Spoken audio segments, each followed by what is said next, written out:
El segundo anillo de poder. Carlos Castaneda.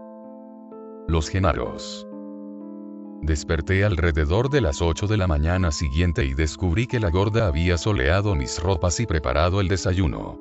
Lo tomamos en la cocina, en el lugar que hacía las veces de comedor.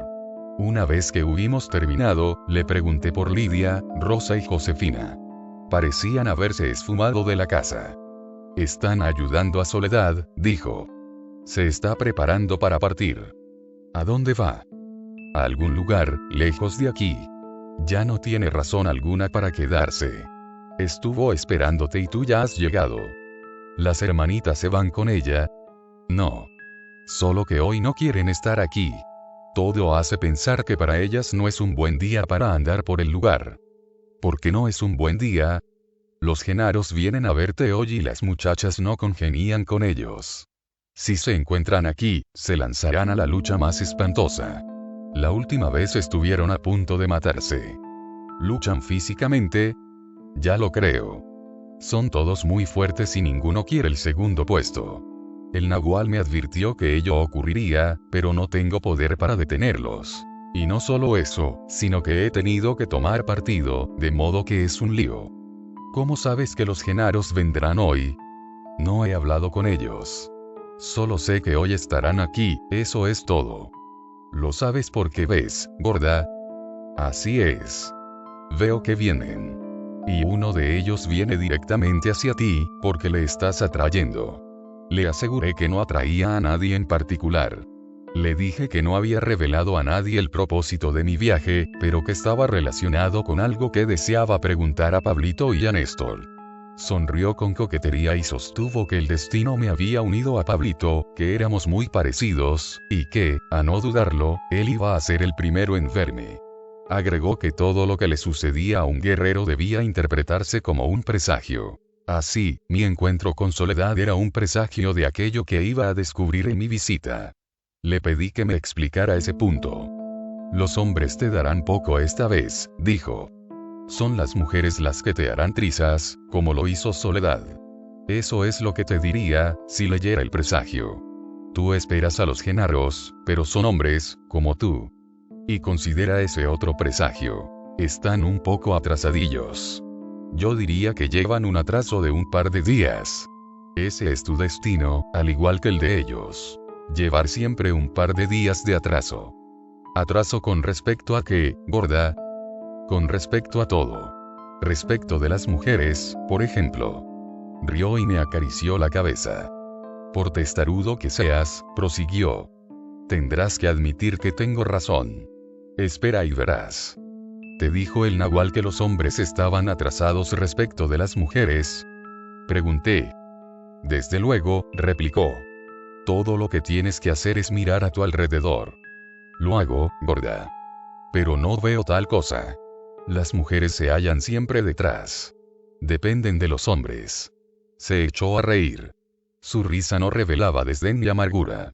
Sonaba más bien a clara alegría. Conoces mejor el mundo de la gente que yo, dijo con firmeza. Pero en este momento yo no tengo forma y tú sí. Te digo, las mujeres son mejores brujas que los hombres, porque hay una grieta ante sus ojos.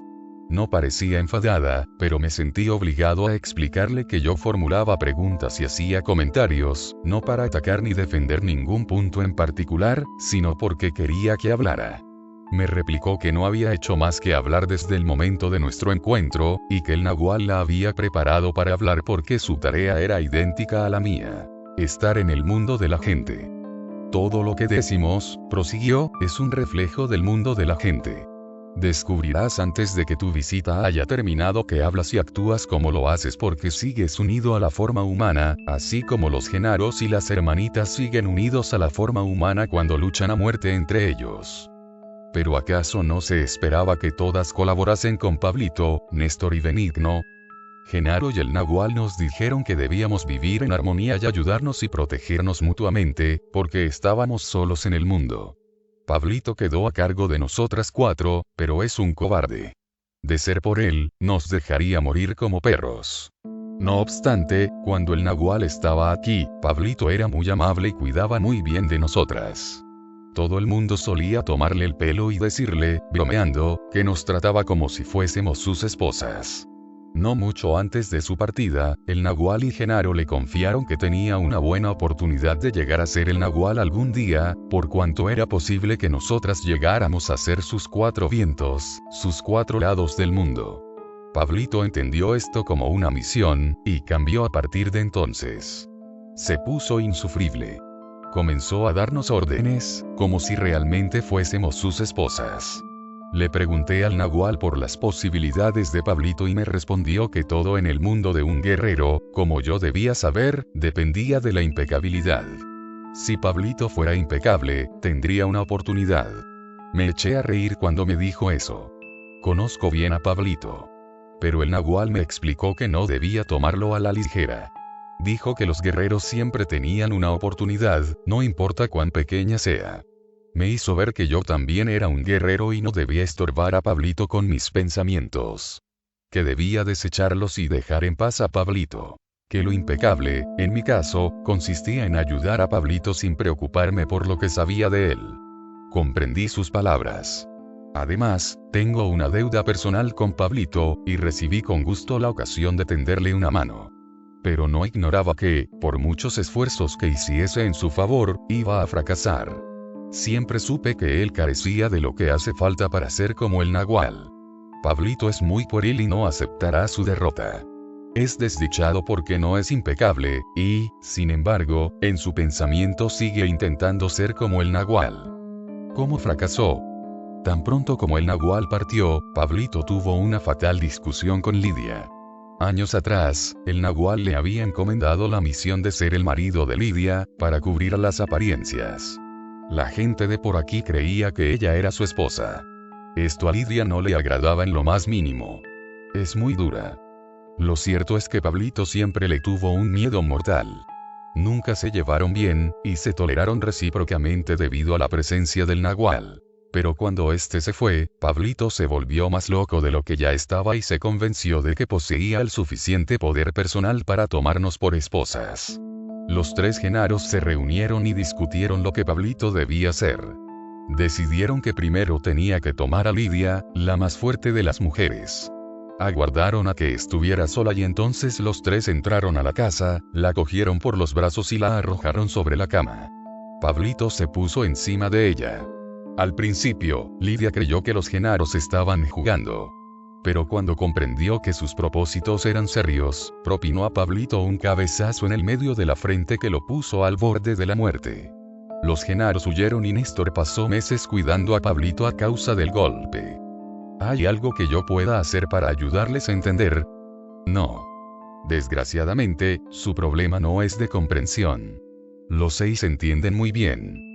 La verdadera dificultad no estriba en eso. Se trata de otra cosa, algo muy feo en lo que nadie puede ayudarles. Se complacen en no tratar de cambiar. Desde que saben que no lo lograrán por mucho que lo intenten, o lo deseen, o lo necesiten, han abandonado por completo la parda. Eso es tan malo como sentirse desalentado por los fracasos. El Nahual les advirtió a todos ellos que los guerreros, tanto hombres como mujeres, deben ser impecables en su esfuerzo por cambiar, con el objeto de asustar a la forma humana y deshacerse de ella. Al cabo de años de impecabilidad llegará un momento, al decir del Nahual, en que la forma no soporte más y parta, como ocurrió conmigo. Al hacerlo, por supuesto, lastima el cuerpo y hasta puede llegar a matarlo, pero un guerrero impecable sobrevive, siempre. El discurso de la gorda se vio interrumpido por un golpe en la puerta delantera. La gorda se puso de pie y fue a alzar el pestillo. Era Lidia. Me saludó con gran formalidad y le pidió a la gorda que fuese con ella. Salieron juntas. Me alegré de estar solo. Trabajé en mis notas durante horas. En el lugar al aire libre que se empleaba como comedor hacía fresco y había muy buena luz. La gorda regresó cerca del mediodía. Me preguntó si quería comer. Yo no tenía hambre, pero insistió en que lo hiciera. Me aseguró que los contactos con los aliados debilitaban mucho, y que ella misma no se sentía muy fuerte.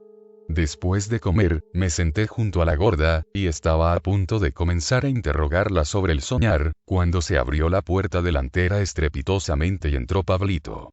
Jadeaba. Era evidente que había corrido y se le veía en un estado de gran agitación. Se detuvo un instante junto a la puerta para recobrar el aliento. No había cambiado mucho. Parecía un poco más viejo, o más pesado, o, tal vez, sencillamente, más fornido. No obstante, seguía siendo muy delgado y nervudo.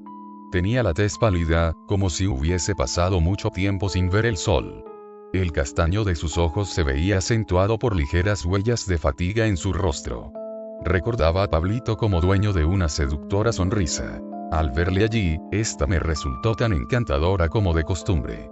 Corrió hacia el lugar en que yo me encontraba y me cogió por los antebrazos durante un momento, sin decir palabra. Me puse de pie. Entonces me sacudió suavemente y me abrazó. Yo también experimentaba un enorme gusto al verle, y saltaba de un lado para otro con alegría infantil. No sabía qué decirle y fue él quien finalmente rompió el silencio.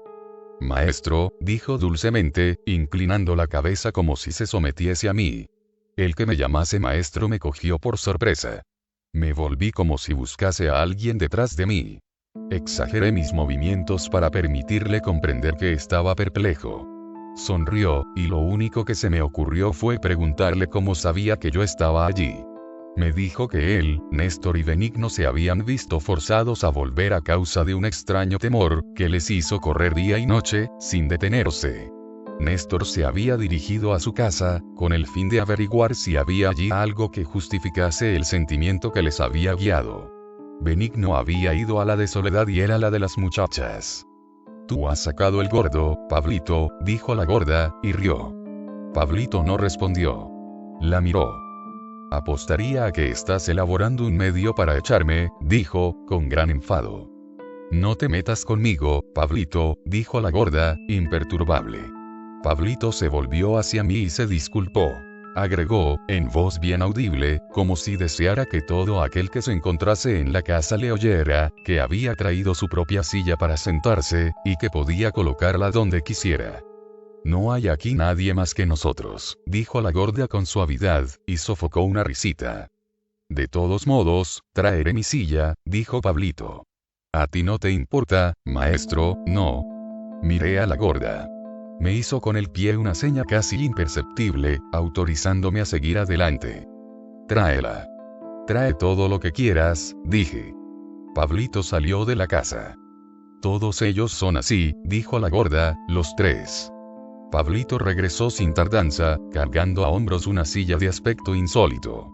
La silla estaba trabajada de modo que se adaptase perfectamente al contorno de su espalda. Al traerla, con el asiento hacia abajo, daba la impresión de ser una mochila. ¿Puedo dejarla en el suelo?, me preguntó. Desde luego, repliqué, corriendo el banco para hacer espacio. Rió, con exagerada soltura. ¿No eres el nagual?, me preguntó. Y agregó, tras mirar a la gorda. ¿O tienes que esperar órdenes? Soy el nagual, dije, en tono burlón para complacerlo. Intuí que estaba a punto de iniciar una riña con la gorda. Ella debió presentir lo mismo, porque se excusó y salió por la puerta trasera. Pablito puso su silla en el piso y, lentamente, dio una vuelta a mi alrededor, como si estuviese inspeccionando mi cuerpo. Luego cogió su silla, estrecha y de respaldo bajo, con una mano, la situó en el sentido opuesto a aquel en que se hallaba y se sentó, dejando que sus brazos, cruzados, descansaran sobre el respaldo, lo cual le proporcionaba la mayor comodidad al ponerse a horcajadas. Me senté frente a él.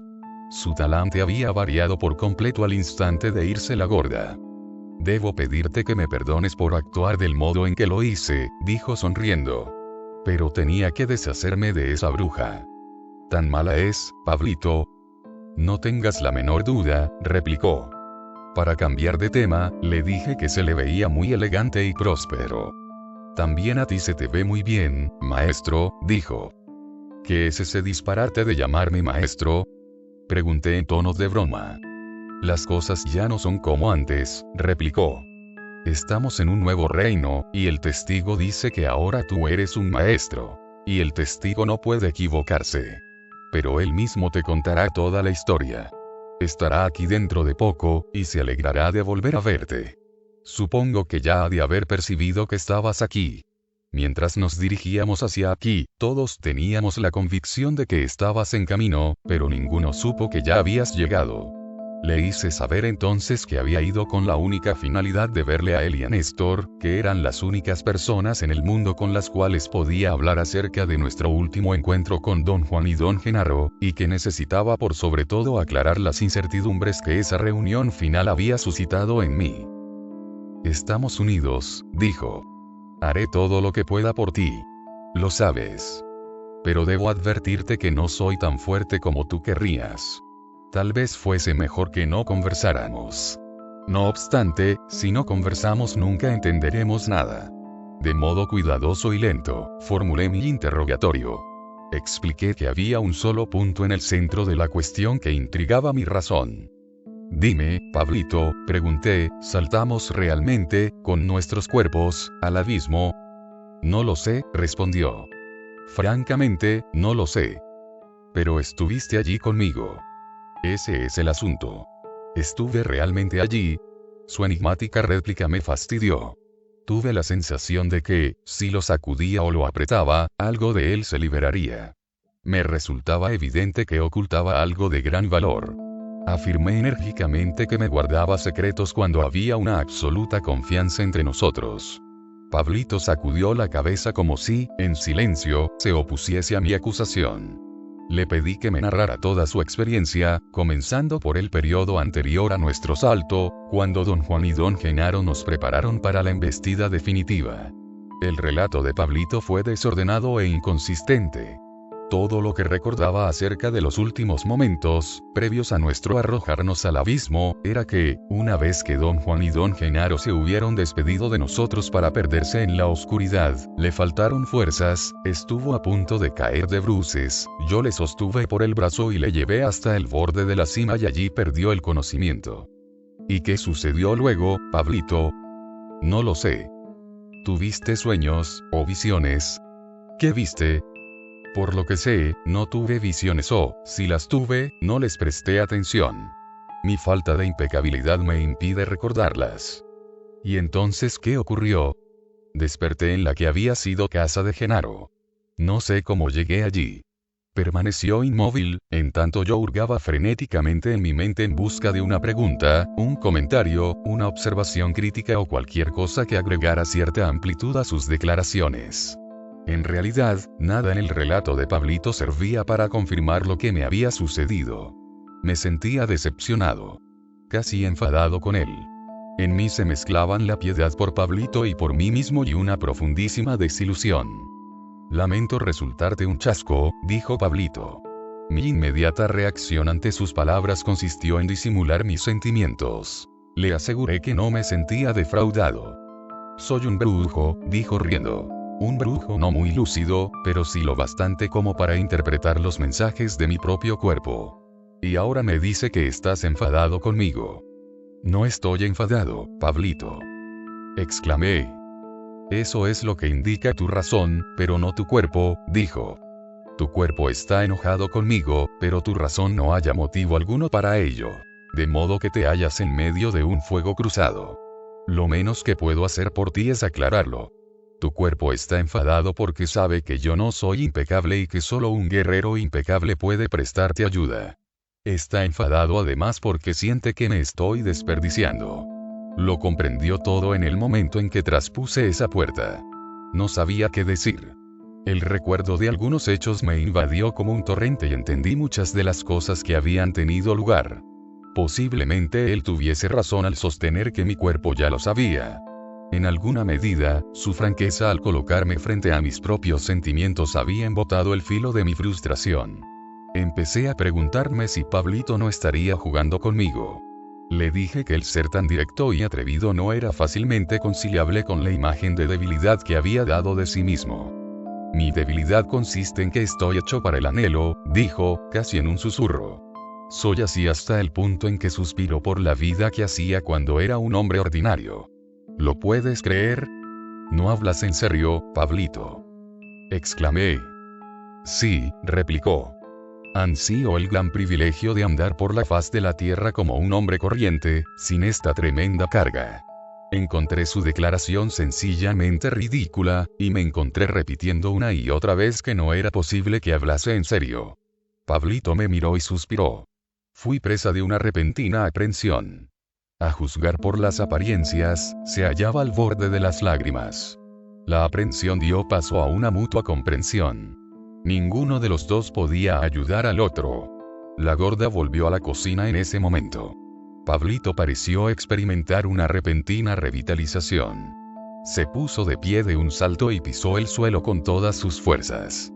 ¿Qué demonios quieres?, aulló con voz nerviosa y estridente. ¿Por qué fisgonias?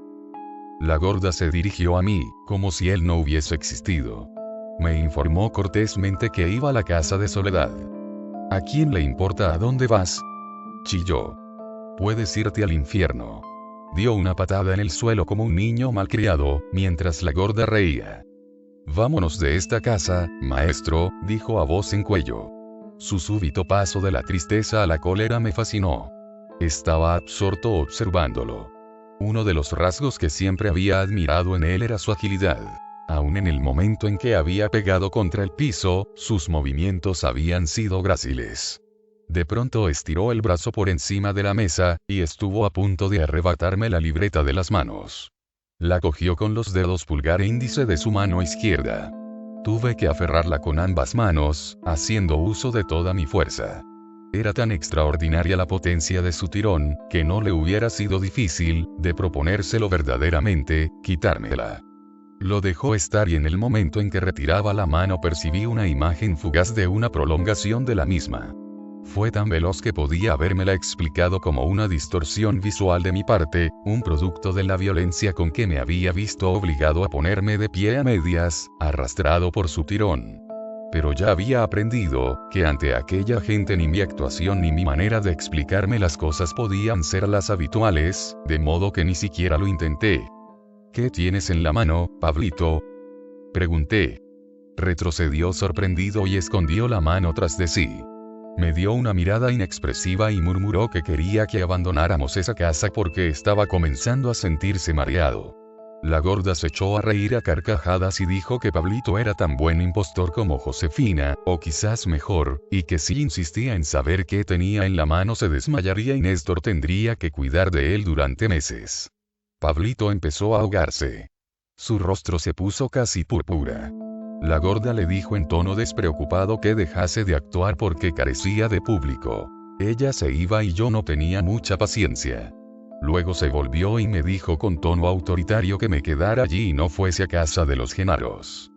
¿Por qué diablos no?, gritó Pablito, y se plantó de un salto ante ella, como si su intención fuese impedirle partir. ¡Qué descaro! Indicarle al maestro lo que debe hacer. Anoche tuvimos un encuentro con los aliados en tu casa, dijo la gorda a Pablito, en tono indiferente. El Nahual y yo nos sentimos aún débiles a causa de ello. Si yo fuera tú, Pablito, me preocuparía por trabajar.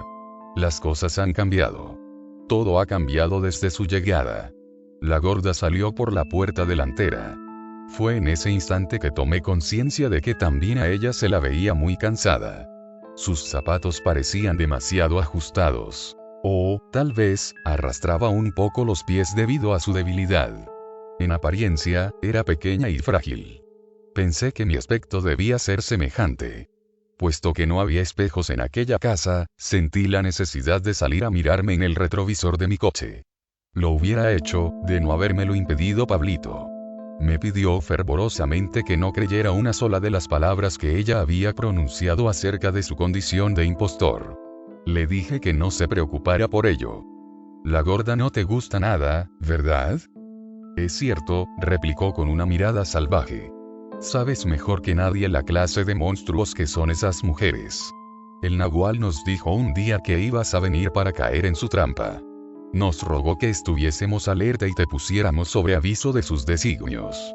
El Nahual dijo que tenías una de 4 posibilidades. Si nuestro poder era grande, nosotros mismos te traeríamos hasta aquí, te advertiríamos y te salvaríamos. Si tu poder era poco, arribaríamos a tiempo de ver tu cadáver.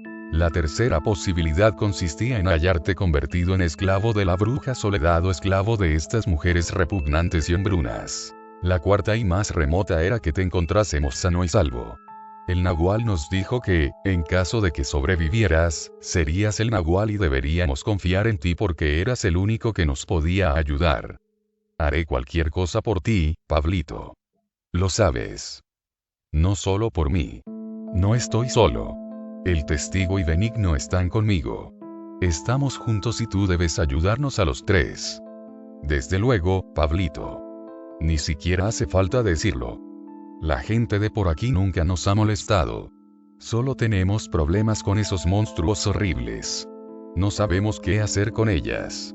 El Nahual nos ordenó permanecer junto a ellas, seas cuales fuesen las circunstancias. Me encomendó una misión personal, pero fracasé en el cometido. Antes era muy feliz. ¿Lo recuerdas? Ahora me parece imposible arreglar mi vida.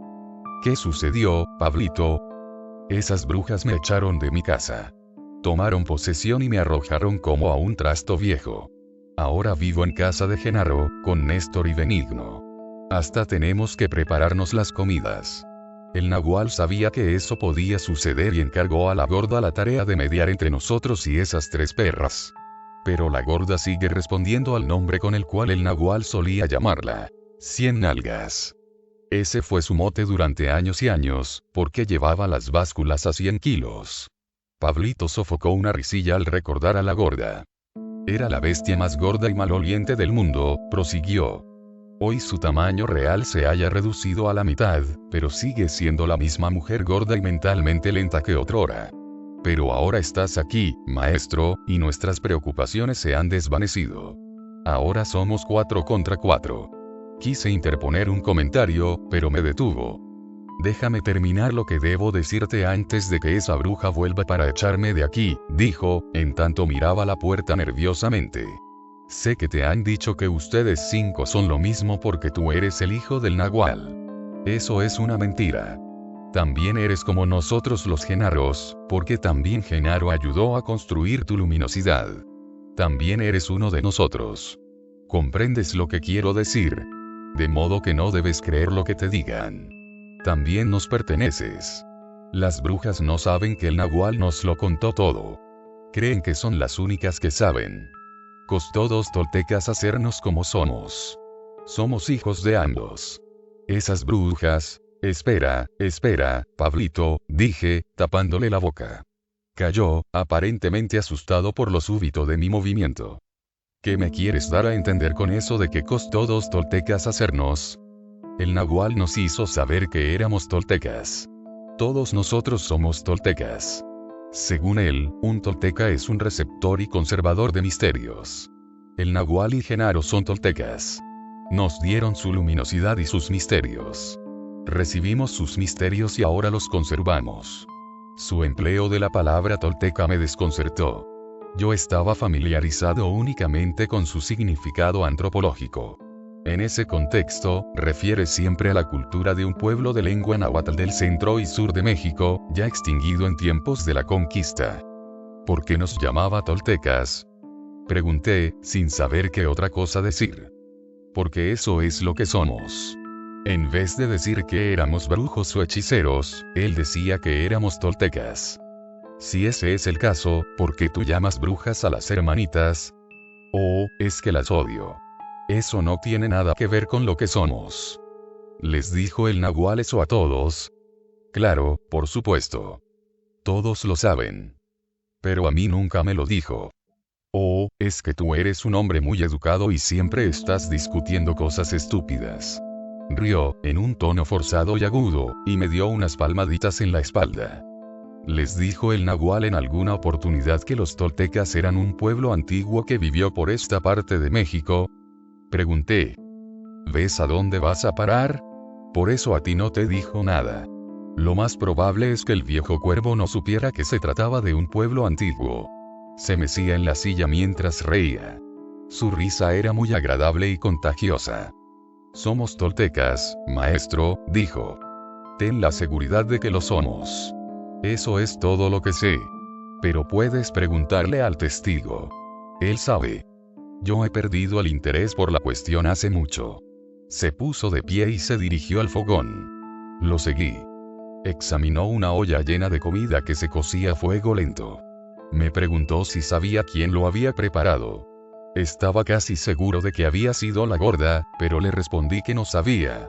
La olió 4 o 5 veces, en cortas inhalaciones, como un perro. Luego anunció que su nariz le informaba que lo había hecho la gorda. Me preguntó si yo lo había probado. Cuando le hice saber que había acabado de comer exactamente antes de que él llegara, cogió un tazón de un estante y se sirvió una enorme ración.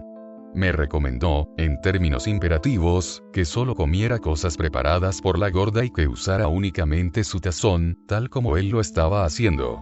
Le conté que la gorda y las hermanitas me habían servido de comer en un tazón oscuro que guardaban en un estante separado de los demás. Me informó que ese tazón pertenecía al nahual. Regresamos a la mesa. Comió con la mayor lentitud y no pronunció una sola palabra. Su absoluta concentración en el comer me llevó a tomar conciencia de que todos ellos hacían lo mismo. Tragaban en completo silencio. La gorda es una gran cocinera, dijo, al terminar. Solía alimentarme. Hace siglos de ello, antes de odiarme, antes de convertirse en una bruja. Quiero decir, en una tolteca. Me miró con un expresivo destello y me guiñó un ojo. Sentí la obligación de comentar que la gorda me había dado la impresión de ser incapaz de odiar a nadie. Le pregunté si sabía que ella había perdido la forma. Eso es una sarta de tonterías, exclamó. Me observó como si estuviese midiendo la sorpresa de mis ojos, y luego escondió la cara tras un brazo y sofocó una risa tonta al modo de un niño confundido. Debo admitir que realmente lo ha hecho, agregó. Es fantástica. Entonces, ¿por qué te desagrada? Te diré algo, maestro, porque confío en ti. No me desagrada en lo más mínimo. Es realmente la mejor. Es la mujer del nahual. Solo que procedo así con ella porque me gusta que me mime, y lo hace. Nunca se irrita conmigo. A veces me dejo llevar y me trabo en lucha con ella. Cuando esto sucede, se limita a quitarse de en medio, como hacía el nahual. Al minuto siguiente ni siquiera recuerda lo que hice. Ahí tienes a un verdadero guerrero sin forma. Hace lo mismo con todos. Pero los demás somos unos despojos lamentables. Somos malos. Esas 3 brujas nos odian y nosotros las odiamos. Ustedes son brujos, Pablito. No pueden cesar esas riñas. Claro que podemos, pero no lo deseamos. ¿Qué esperabas que hiciésemos? Que nos comportáramos como hermanos y hermanas. No supe qué decir. Ellas eran las mujeres del nahual, prosiguió. Y, sin embargo, todo el mundo esperaba que me hiciese con ellas. ¿Cómo, en nombre de Dios, voy a hacerlo? Lo intenté con una y, en vez de apoyarme, la bruja estuvo a punto de asesinarme. De modo que ahora cada una de esas mujeres anda tras mi escondite como si hubiese cometido un crimen. Lo único que hice fue seguir las instrucciones del nahual. Él me ordenó tener relaciones íntimas con todas ellas, una por una, hasta lograr tenerlas con todas a la vez. Pero no lo conseguí con ninguna. Deseaba preguntarle por su madre, doña Soledad, pero no se me ocurrió ningún modo de traerla a la conversación. Callamos por un momento. ¿Las odias por lo que trataron de hacerte?, preguntó de pronto. Vi mi oportunidad. No, en absoluto, dije. La gorda me explicó sus razones. Pero el ataque de doña Soledad fue aterrador. ¿La ves a menudo? No respondió. Miró al techo. Repetí mi pregunta. Advertí que sus ojos estaban llenos de lágrimas. Su cuerpo tembló, convulsionado por silentes sollozos. Declaró que una vez había tenido una hermosa madre, a la cual, sin duda, yo recordaría. Su nombre era Manuelita, una santa mujer que crió 2 niños, trabajando como una mula para mantenerlos. Sentía la más profunda veneración por aquella mujer, que les había alimentado y amado. Pero un horrible día su destino se había cumplido y se había encontrado con Genaro y el nahual, y, entre los dos, habían destruido su vida. Con tono muy emotivo, Pablito aseveró que los 2 demonios se habían llevado su alma y el alma de su madre. Asesinaron a Manuelita y dejaron en su lugar a Soledad, esa horrenda hechicera. Me clavó los ojos bañados en lágrimas y sostuvo que esa espantosa mujer no era su madre. No era posible que fuese su Manuelita. Sollozaba de una manera incontrolable. Yo no sabía qué decir. Su estallido emocional era a tal punto auténtico, y sus argumentos tan verosímiles, que me vi dominado por una oleada de sentimentalismo. Pensando como lo haría la mayoría de los hombres civilizados, tuve que estar de acuerdo con él. A juzgar por la apariencia, era una verdadera desgracia para Pablito haberse cruzado en el camino de don Juan y de don Genaro. Pasé el brazo por sobre sus hombros y estuve a punto de echarme a llorar. Tras un largo silencio, se puso de pie y salió por la puerta trasera. Le oí sonarse la nariz y lavarse la cara en un cubo de agua. Volvió más sereno. Hasta sonreía. No me interpretes mal, maestro, dijo. No culpo a nadie de lo que me ha sucedido. Fue mi destino. Genaro y el Nahual actuaron como impecables guerreros que eran. Soy débil. Eso es todo. Y fracasé en mi misión. El Nahual decía que la única posibilidad que tenía de evitar el ataque de esa horrible bruja consistía en acorralar a los 4 vientos, y hacerlos soplar desde mis 4 lados. Pero no lo conseguí. Esas mujeres estaban de acuerdo con la hechicera, Soledad, y no me prestaron ayuda. Buscaban mi muerte. El Nahual me dijo también que si yo fallaba, tú tampoco tendrías posibilidad alguna. Aseguró que, si ella te mataba, yo debía huir y tratar de salvar la vida. Dudaba de que consiguiera siquiera alcanzar el camino. Sostenía que tu poder más lo que la bruja ya sabía, la harían insuperable. De modo que, cuando comprendí que no lograría acorralar a los 4 vientos, me consideré muerto. Y, como era de esperar, odié a esas mujeres. Pero hoy, maestro, me has llenado de nuevas esperanzas. Le dije que sus sentimientos hacia su madre me habían llegado muy profundamente. Me encontraba en realidad horrorizado por todo lo sucedido, pero dudaba intensamente de mi capacidad para traerle esperanzas de ninguna clase. Lo has hecho. Exclamó con gran certidumbre. Me sentí terriblemente mal todo este tiempo. Ver a la propia madre corriendo tras uno con un hacha es algo que no puede hacer feliz a nadie. Pero ahora ella está fuera de la cuestión, merced a ti y a todo lo que has hecho. Esas mujeres me odian porque están convencidas de que soy un cobarde. No hay lugar en sus endurecidas mentes para comprender que somos diferentes. Tú y esas 4 mujeres son diferentes de mí y del testigo y de Benigno en muy amplio grado. Ustedes 5 estaban considerablemente más cerca de la puerta antes de que el Nahual los hallara. Él nos contó que en una oportunidad habías llegado a tratar de suicidarte. Nosotros no éramos así. Estábamos bien, vivos y felices. Éramos todo lo contrario de ti. Ustedes eran personas desesperadas. Nosotros no. Si Genaro no se hubiese cruzado en mi camino, yo sería un carpintero satisfecho. O estaría muerto. Eso no importa. Habría dado lo mejor de mí y me encontraría a gusto. Sus palabras suscitaron en mí un estado de ánimo singular. No pude dejar de admitir que tenía razón cuando decía que tanto aquellas mujeres como yo éramos individuos desesperados. De no haber conocido a don Juan, seguramente habría muerto. Pero no podía decir, como Pablito, que me hubiese ido bien de otra manera. Don Juan había dado vida y vigor a mi cuerpo y libertad a mi espíritu. Las afirmaciones de Pablito me hicieron recordar algo que don Juan me había dicho una vez, hablando de un anciano, amigo mío. Don Juan había asegurado, de modo tajante, que el hecho de que el viejo viviese o muriese no tenía la menor importancia. Me enfadé un tanto ante lo que me parecía una redundancia de parte de don Juan. Le respondí que no hacía falta señalar que la vida o la muerte de aquel hombre carecía de importancia, por cuanto nada en el mundo podía tener trascendencia alguna, salvo para cada uno personalmente. Tú lo has dicho. Exclamó, y rió. Eso exactamente es lo que quiero decir. La vida y la muerte de ese viejo no significan nada para él mismo. Podía haber muerto en 1929, o en 1950, o vivido hasta 1995, eso no importa. Es absurdamente igual para él. Así había sido mi vida antes de conocer a don Juan. Nada me había importado. Solía actuar como si ciertas cosas me afectasen, pero no dejaba de ser una estratagema para parecer un hombre sensible. La voz de Pablito interrumpió mis reflexiones. Quería saber si había lastimado mis sentimientos. Le aseguré que no había nada de eso. Con el objeto de reiniciar el diálogo, le pregunté dónde había conocido a don Genaro. Mi destino era que mi patrón se enfermase, dijo. Debido a ello hube de ir al mercado a construir una nueva serie de tiendas de ropa. Trabajé en ese lugar durante 2 meses. Allí conocí a la hija del propietario de una de las tiendas. Nos enamoramos. Hice la tienda de su padre ligeramente más grande que las demás, de modo de poder hacer el amor con ella tras el mostrador mientras su hermana atendía a los clientes.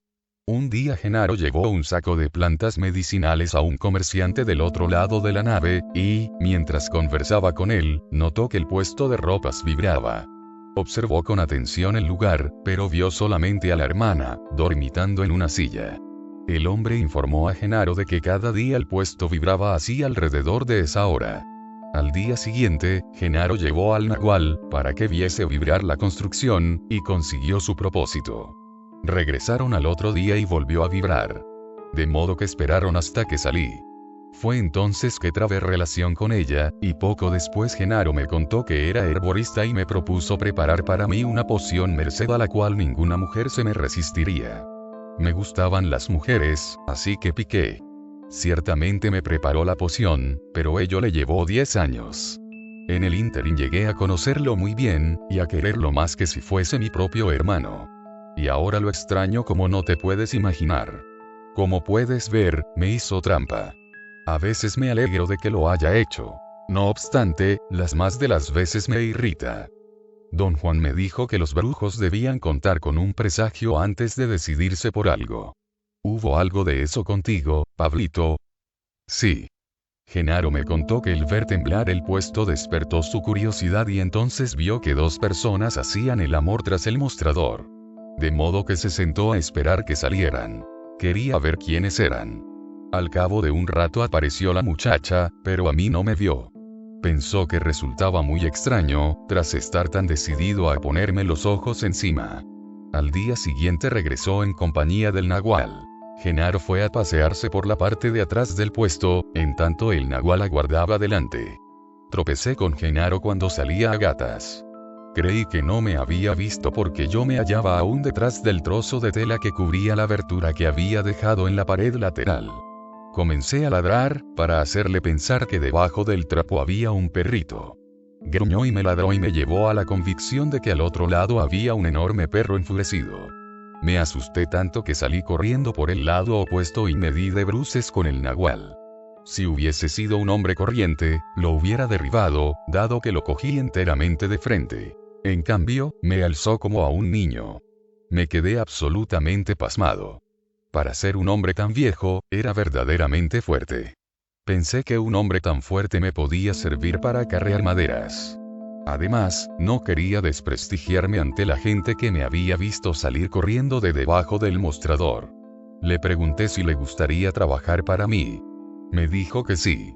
En esa misma jornada fue al taller y comenzó a hacer las veces de mi asistente. Trabajó allí cada día durante 2 meses. No tuve una sola oportunidad frente a esos 2 demonios. Lo incongruente de la imagen del nahual trabajando para Pablito me resultaba extremadamente cómico. Pablito empezó a remedar el modo en que don Juan se echaba los maderos sobre los hombros. Tuve que coincidir con la gorda en que Pablito era tan buen actor como Josefina. ¿Por qué se dieron todas esas molestias, Pablito? Tenían que engañarme. No creerás que yo estaba dispuesto a irme con ellos así como así no. Había pasado la vida oyendo hablar de brujas y curanderos y hechiceros y espíritus, sin creer jamás una palabra de ello. Quienes hablaban de esas cosas no eran más que ignorantes. Si Genaro me hubiese dicho que él y su amigo eran brujos, me hubiera alejado de ellos. Pero eran demasiado inteligentes para mí. Los 2 zorros eran realmente astutos. Hicieron las cosas sin prisa. Genaro decía que hubiese esperado por mí así pasarán 20 años. Es por eso que el nahual entró a trabajar para mí. Yo se lo pedí, de modo que le entregué la llave. El nahual era un trabajador diligente. Yo era un tanto pícaro por entonces, y creía ser quien le tendía una trampa a él. Estaba convencido de que el nahual no era más que un viejo indio estúpido, de modo que le comuniqué que pensaba decir al patrón que era mi abuelo, para que lo contratara. A cambio, debía entregarme un porcentaje de su salario. El nahual me respondió que era muy amable por mi parte el hacerlo así. Me daba una parte de los pocos pesos que ganaba cada día. Mi patrón estaba impresionado por la capacidad de trabajo de mi abuelo.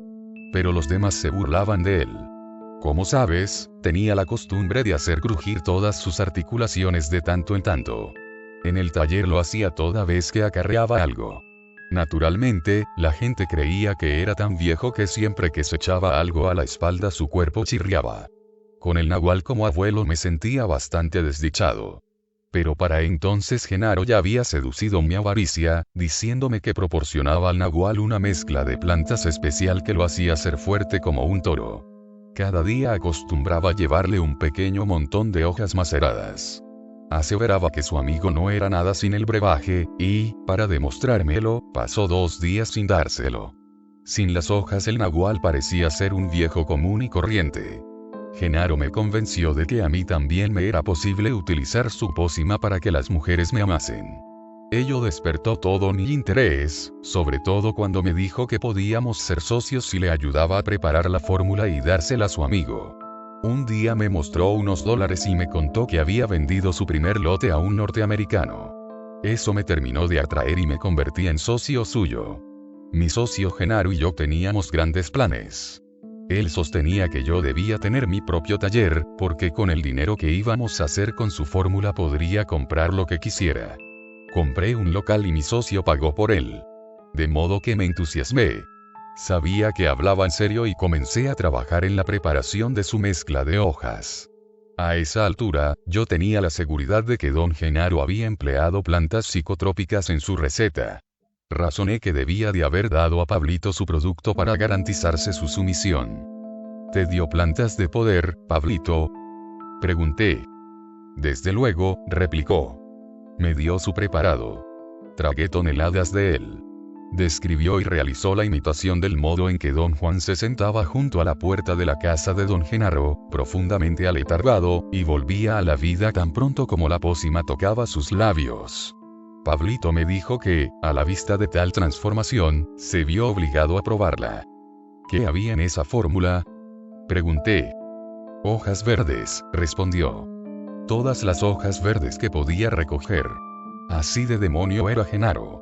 Solía hablar de su fórmula y me hacía reír hasta que me elevaba como una cometa. Dios, cómo disfruté en aquellos días. Reí para aplacar los nervios. Pablito sacudió la cabeza de uno a otro lado y se aclaró la garganta 2 o 3 veces. Parecía estar haciendo un esfuerzo por no llorar. Como ya te he dicho, maestro, prosiguió, me impulsaba la codicia. Secretamente planeaba deshacerme de mi socio tan pronto como aprendiera a preparar la fórmula por mí mismo. Genaro no ha de haber ignorado nunca mis designios. Poco antes de partir, me abrazó y me dijo que era hora de cumplir mi deseo. Era hora de deshacerme de mi socio, porque ya había aprendido a hacer la poción. Pablito se puso de pie. Tenía los ojos llenos de lágrimas. El hijo del diablo de Genaro, dijo con dulzura, el maldito demonio. Le quise realmente, y, si no fuese tan cobarde, estaría preparando su brebaje. No quise escribir más. Para disipar mi tristeza, recordé a Pablito que debíamos ir a buscar a Néstor. Estaba recogiendo mis notas para partir cuando la puerta de entrada se abrió de un fuerte golpe. Pablito y yo dimos un salto instintivamente y nos volvimos a mirar. Néstor estaba de pie en el vano. Corrí hacia él. Nos encontramos en medio de la habitación delantera. Se abalanzó sobre mí y me aferró por los hombros. Me pareció más alto y fuerte que en nuestra anterior reunión. Su cuerpo, largo y delgado, había adquirido una elegancia casi felina. Por una u otra razón, la persona que tenía frente a mí, que me miraba fijamente, no era el Néstor que había conocido. Le recordaba como un hombre tímido, al que avergonzaba sonreír a causa de sus dientes torcidos, un hombre que había sido confiado a Pablito para que éste cuidase de él. El Néstor que estaba viendo era una mezcla de don Juan y don Genaro. Era nervudo y ágil como don Genaro, pero tenía el poder de fascinación de don Juan. Quise complacerme en mi perplejidad, pero todo lo que logré hacer fue echar a reír como él. Me dio unas palmaditas en la espalda. Se quitó el sombrero. Recién entonces me percaté de que Pablito no lo llevaba. Y también advertí que Néstor era mucho más moreno y más recio. A su lado, Pablito se veía casi frágil. Ambos llevaban tejanos, chaquetas gruesas y zapatos con suela de crepé. La presencia de Néstor en la casa disipó instantáneamente lo opresivo del ambiente. Le propuse reunirnos en la cocina. «Llegas en buen momento», dijo Pablito a Néstor con una enorme sonrisa cuando nos sentamos. El maestro y yo estábamos aquí sollozando, recordando a los demonios toltecas. «¿Es cierto que llorabas, maestro?», preguntó Néstor con una sonrisa maliciosa. «No te quepa duda», replicó Pablito. Un suave crujido en la puerta delantera hizo callar a Pablito y a Néstor. Se pusieron de pie y yo hice lo mismo. Miramos a la puerta. Estaba siendo abierta con sumo cuidado. Pensé que tal vez la gorda hubiese regresado y abriera la puerta poco a poco para no molestarnos. Cuando finalmente se abrió lo suficiente para dejar paso a una persona, entró Benigno, como si lo hiciese furtivamente en una habitación a oscuras. Tenía los ojos cerrados y andaba de puntillas.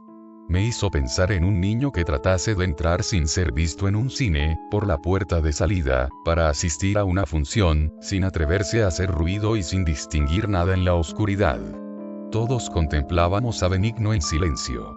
Abrió un ojo solo lo necesario para echar una mirada fugaz y orientarse y se dirigió, siempre en puntillas, a la cocina. Pablito y Néstor se sentaron y me indicaron que hiciese lo mismo. Entonces Benigno se deslizó por el banco hasta llegar a mi lado. Me dio un leve cabezazo en el hombro, tan solo un suave golpecito, para que me corriese y le hiciese lugar en el banco. Se sentó cómodamente, con los ojos aún cerrados. Vestía tejanos, como Pablito y Néstor. Su rostro había engordado desde nuestro anterior encuentro, años atrás, y su pelo se veía diferente, aunque yo no supiera explicar por qué. Tenía una tez más clara que la que yo recordaba, dientes muy pequeños, pómulos altos, nariz breve y orejas grandes. Siempre me había dado la impresión de ser un niño cuyos rasgos no hubieran madurado. Pablito y Néstor, que habían callado en el momento de la entrada de Benigno, siguieron conversando mientras éste se sentaba, como si nada hubiese ocurrido. «Claro, lloraba conmigo», dijo Pablito. «Él no es un llorón como tú», le replicó Néstor. Entonces se volvió hacia mí y me abrazó. «Me alegra muchísimo que estés vivo», dijo.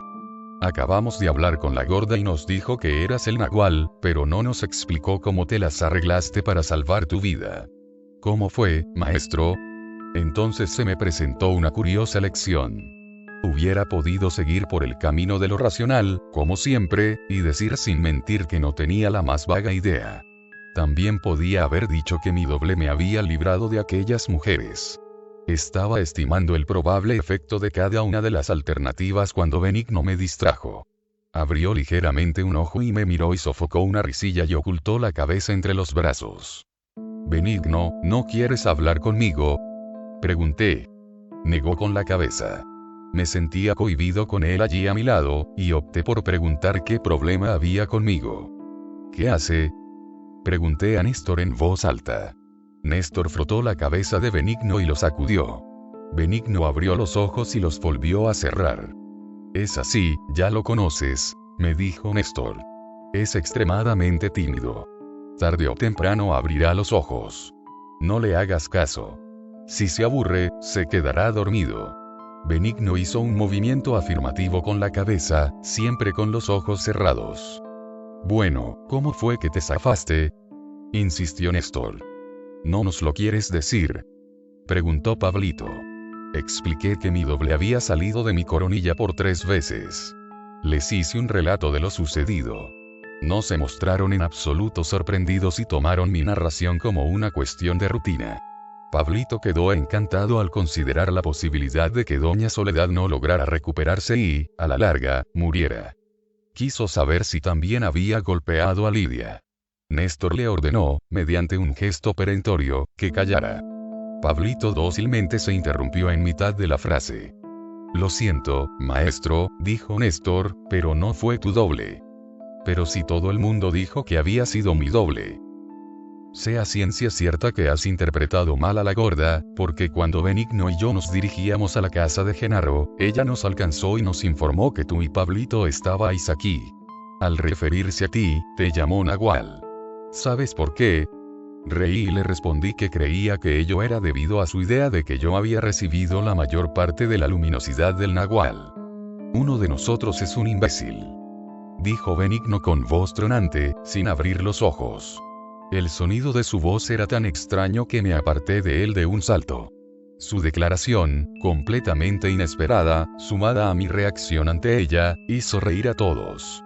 Benigno abrió un ojo, me observó un instante y luego enterró la cabeza entre los brazos. ¿Sabes por qué llamábamos el Nahual a Juan Matus? Me preguntó Néstor. Le confesé que siempre había pensado que era un modo delicado de llamarle brujo. La carcajada de Benigno fue tan estrepitosa que su sonido apagó las voces de todos los demás. Parecía estar divirtiéndose inmensamente. Apoyó la cabeza en mi hombro cual si se tratase de un objeto cuyo peso le resultara ya insoportable. Le llamábamos el Nahual, prosiguió Néstor, porque estaba escindido en dos partes. Dicho en otros términos, toda vez que lo necesitaba, le era posible salir por un camino con el que nosotros no contábamos. Algo surgía de él, algo que no era un doble sino una sombra horrenda, amenazante, de aspecto semejante al suyo, pero del doble de su tamaño. Llamamos Nahual a esa sombra y todo aquel que la tiene es, por supuesto, el Nahual. El Nahual nos dijo que, si lo deseábamos, todos podíamos disponer de esa sombra que surge de la cabeza, pero lo más probable es que ninguno de nosotros lo desee. Genaro no lo quería, de modo que supongo que nosotros tampoco lo queremos. Por lo que parece, eres tú quien carga con ello. Se desternillaron de risa. Benigno me rodeó los hombros con el brazo y rió hasta que las lágrimas rodaron por sus mejillas. ¿Por qué dices que cargo con ello? Pregunté a Néstor. Consume mucha energía, dijo, demasiado trabajo. No sé cómo puedes mantenerte en pie. El Nahual y Genaro te dividieron en el bosquecillo de eucaliptus. Te llevaron allí porque los eucaliptos son tus árboles. Yo estaba allí, y presencié el momento en que te abrieron y sacaron tu Nahual. Lo hicieron tirándote de las orejas hasta que tu luminosidad estuvo separada en dos y dejaste de ser un huevo, para convertirte en dos largos trozos de luminosidad. Luego te volvieron a unir, pero cualquier brujo que vea puede decir que hay un enorme agujero en el centro. ¿Cuál es la ventaja de haber sido dividido? Tienes un oído que lo oye todo y un ojo que lo ve todo y siempre te será posible sacar 1 kilómetro de ventaja en caso de necesidad. A esa división obedece también el que nos hayan dicho que tú eras el maestro. Intentaron también dividir a Pablito, pero aparentemente fracasaron. Es demasiado consentido y siempre se ha gratificado como un cerdo. Es por ello que tiene tantas arrugas. Entonces, ¿qué es un doble? Un doble es el otro, el cuerpo que se obtiene mediante el soñar. Tiene exactamente el mismo aspecto que uno. ¿Tienen todos un doble? Néstor me miró con la sorpresa reflejada en sus ojos. Pablito, háblale de dobles al maestro. Dijo riendo. Pablito pasó al otro lado de la mesa y sacudió a Benigno. Háblale tú, Benigno, dijo. Mejor aún, muéstraselo. Benigno se puso de pie, abrió los ojos tanto como pudo y miró al techo. Luego se bajó los pantalones y me mostró el pene. Los Genaros estallaron en risotadas. ¿Tu pregunta fue hecha en serio, maestro? Me preguntó Néstor, inquieto. Le aseguré que había expresado con absoluta autenticidad mi deseo de conocer todo lo relativo a su saber.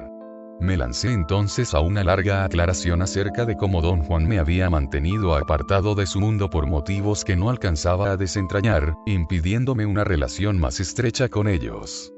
Piensen en esto, dije. Hasta hace 3 días ignoré que esas 4 muchachas fuesen aprendices del Nahual, y que Benigno lo fuera de Genaro.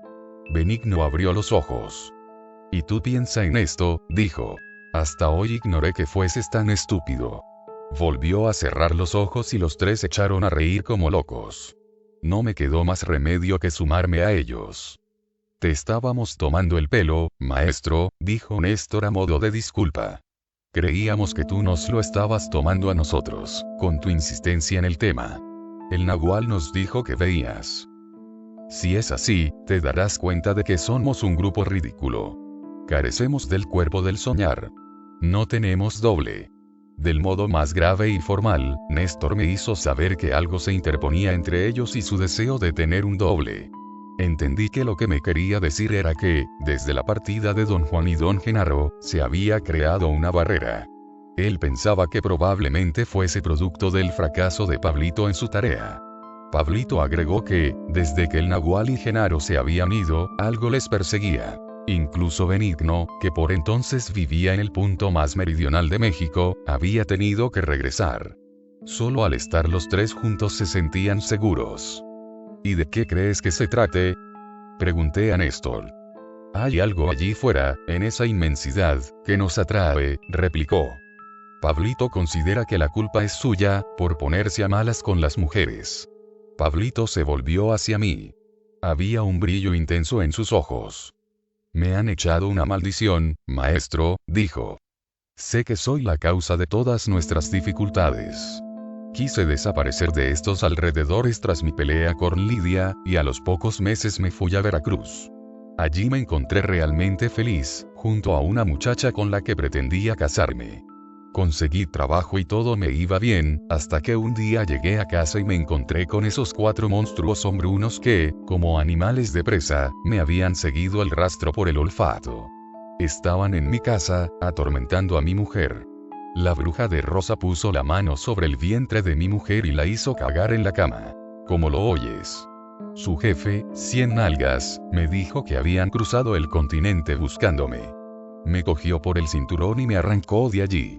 Me empujó hasta la estación de autobuses para traerme aquí. Yo estaba enloquecido porque no podía enfrentarme con 100 nalgas. Me hizo subir al autobús. Pero en el camino corrí por entre arbustos y sobre colinas hasta que los pies se me hincharon al punto de no poder quitarme los zapatos. Estuve al borde de la muerte. Pasé 9 meses enfermo. Si el testigo no me hubiese encontrado, no estaría vivo. Yo no le encontré, me dijo Néstor. Fue la gorda. Me llevó hasta el lugar en que se hallaba y entre los dos lo ayudamos a llegar al autobús y lo trajimos aquí. Deliraba y pagamos un suplemento del billete para que el conductor le permitiera permanecer en el vehículo. Con acentos sumamente dramáticos, Pablito dijo que él no había cambiado de parecer. Aún deseaba morir. Pero, ¿por qué? Le pregunté. Benigno respondió por él, con voz estruendosa. Porque no le funciona la picha, dijo. El resonar de su voz fue tan extraordinario que tuve la fugaz impresión de que hablaba desde dentro de una caverna. Era a la vez aterradora y absurda. Reí, casi fuera de control. Néstor contó que Pablito había tratado de cumplir su misión de establecer relaciones sexuales con las mujeres, de acuerdo con las instrucciones del Nagual. Este le había dicho que los 4 lados de su mundo estaban ya situados en la posición adecuada y que todo lo que tenía que hacer era exigirlos. Pero cuando Pablito fue a exigir su primer lado, Lidia, ella estuvo a punto de darle muerte. Néstor agregó que, en su opinión personal como testigo del evento, la razón por la cual Lidia le había dado el cabezazo era su imposibilidad para cumplir su función como hombre. En vez de sentirse azorada por las circunstancias, le había golpeado. ¿Estuvo Pablito realmente enfermo como consecuencia de ese golpe, o tan solo lo fingió? Pregunté, casi chanceando. Volvió a responder Benigno, con la misma voz retumbante. Solo fingía. Dijo. No fue más que un chichón. Pablo y Néstor rieron agudamente y chillaron. No culpamos a Pablito por temer a esas mujeres, dijo Néstor. Son todas como el propio Nagual, guerreros temibles. Son viles y locas. ¿Las crees tan malas? Le pregunté. Decir que son malas es omitir una parte de la verdad, dijo Néstor. Son exactamente como el Nagual. Son decididas y tenebrosas. Cuando el Nagual estaba aquí, solían sentarse cerca de él y mirar a lo lejos con los ojos entornados durante horas, a veces durante días. ¿Es cierto que Josefina estuvo rematadamente loca hace tiempo? Inquirí. No me hagas reír, replicó Pablito. No hace tiempo. Es ahora cuando está loca. Es la más demente de la pandilla. Les conté lo que me había hecho. Suponía que iban a apreciar el aspecto cómico de su magnífica actuación. Pero mi relato pareció caerles mal. Me escucharon como niños asustados. Hasta Benigno abrió los ojos para atender a mis palabras. «Es tremendo», exclamó Pablito. «Esas brujas son realmente horrorosas. Y sabes que su jefe es Cien Nalgas. Es ella quien arroja la piedra y esconde la mano y finge ser una niña inocente. Ten cuidado con ella, maestro».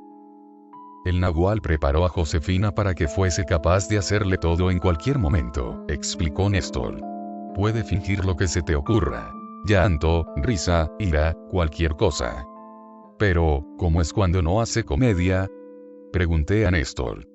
Está loca de remate, respondió Benigno con voz suave.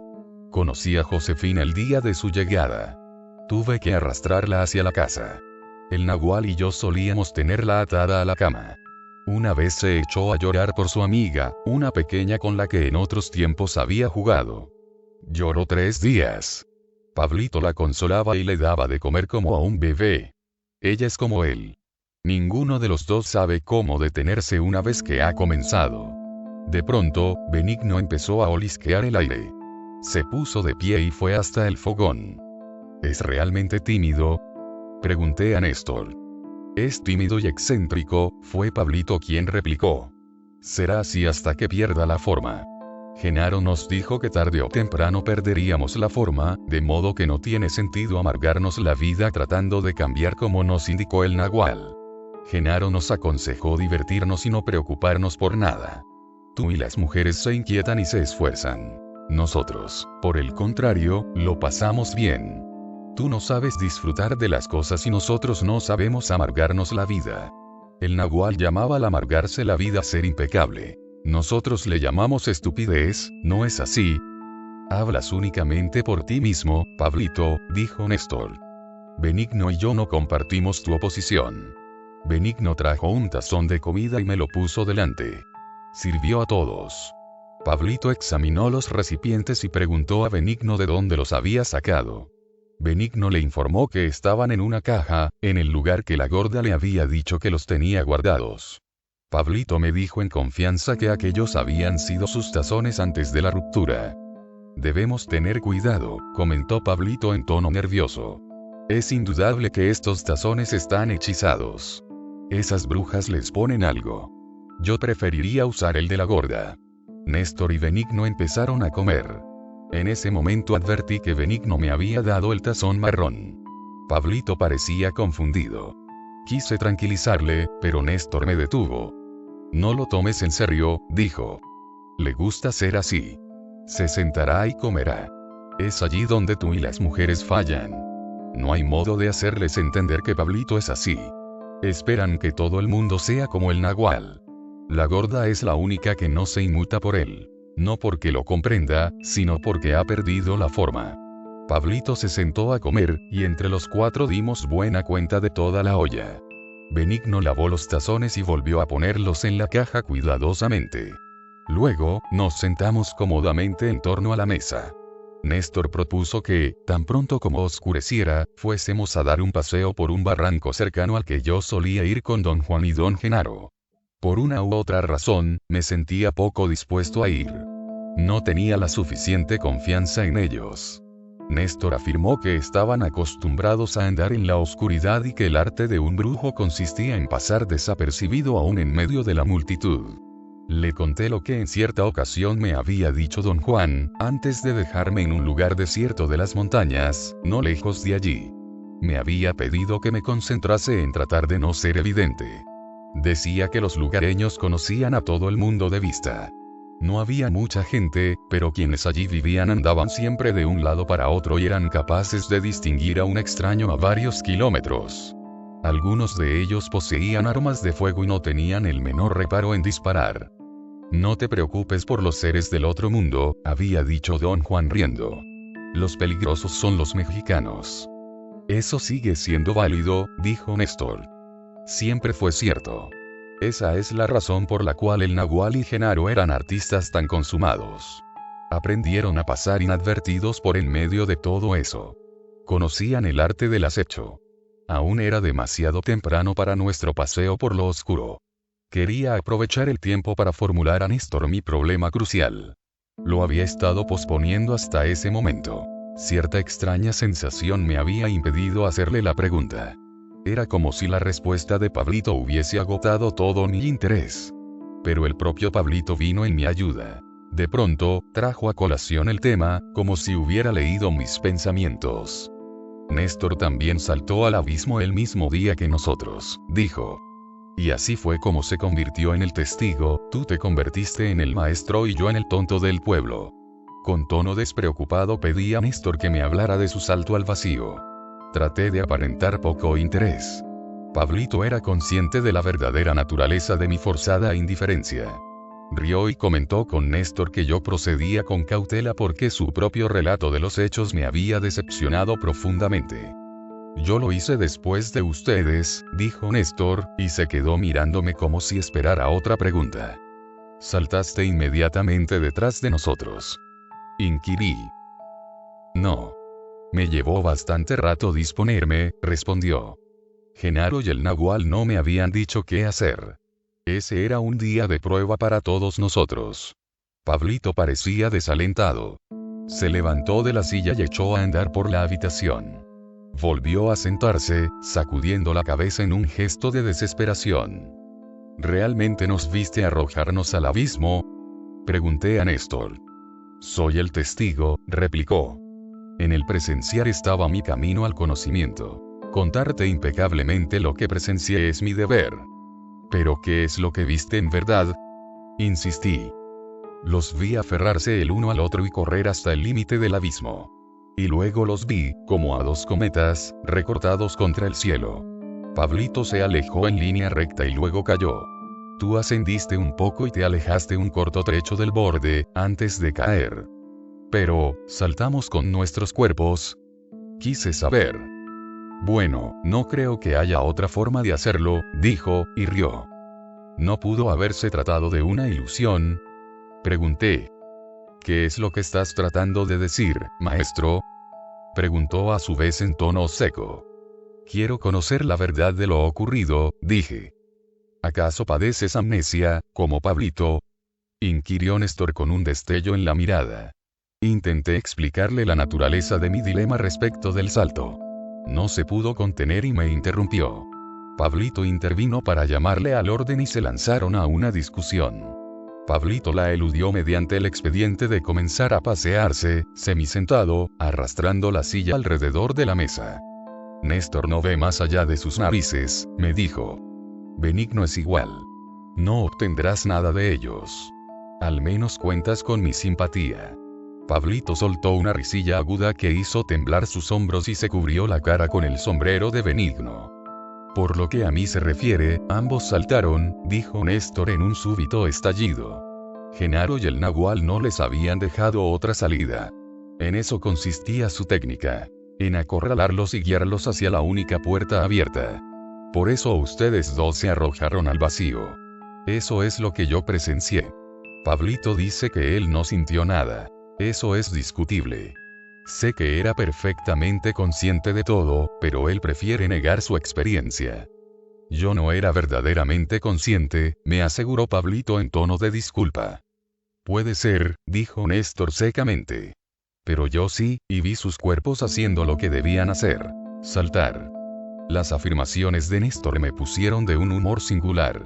Hasta ese momento había estado en busca de confirmaciones para lo que había percibido por mí mismo. Pero, una vez logrado mi propósito, comprendía que no tenía la menor importancia. Saber que había saltado y temer lo que había percibido era una cosa. Buscar para ello validaciones consensuales era otra. Entendí entonces que no había una correlación necesaria entre ambas.